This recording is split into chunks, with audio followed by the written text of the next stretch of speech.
y'all, welcome back to Eat Well with Lisha. And if you're new here, I'm Lisha, nutrition coach, wellness lover, just your go-to home girl for all things healthy living. Today, we're talking about something that so many people ask me. How do I start eating healthy?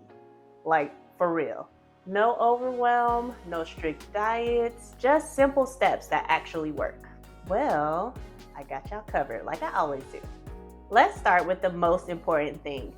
Keep it simple. You do not need a 30-day detox or a new pantry overnight. Focus on one or two small changes over time. Things like swap soda for water, add an extra veggie at dinner. It's those little steps that build long-term success. Try to eat more real whole foods. Think fruits, veggies, whole grains, beans, nuts, seeds, and of course, lean proteins. If it grew out of the ground or had a mama, it's probably a better choice than something that came out of a shiny plastic bag and has a paragraph-long list of ingredients. One of the easiest ways to eat healthy without having to count every calorie is to build balanced plates. Here's how you break it down. Half your plate is going to be veggies.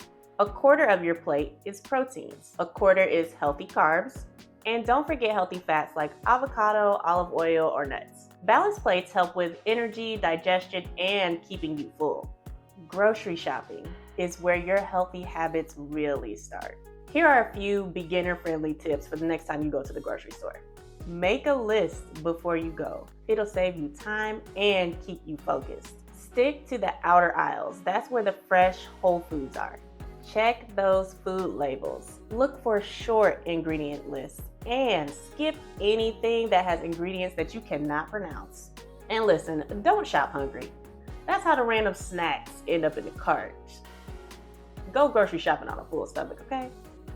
Don't skip meals. Skipping meals might seem like a shortcut, but it usually backfires. You'll get tired, hangry, and end up overeating later. Try to eat 3 solid meals a day and keep snacks handy just in case you need them, especially if you're having an active or busy day. Drink more water. Sometimes our bodies are like, I'm hungry, but really it's just dehydrated. Water helps with digestion, energy, skin. Honestly, it helps with everything. Aim for about 8 cups a day. Add fruit, mint, or cucumber to jazz it up if plain water doesn't do it for you. And finally, give yourself grace. You don't have to eat perfectly. You're not failing if you have pizza one night. Healthy eating is a lifestyle, not a list of rules. Focus on progress over perfection. So if you're just getting started, remember, small steps lead to big change. If this was helpful, go ahead and hit that like button and make sure you subscribe for more nutrition and wellness tips, and share this with someone who is ready to start their healthy journey too. Let me know in the comments which tip you're going to try first, and remember, you've got this, one healthy choice at a time.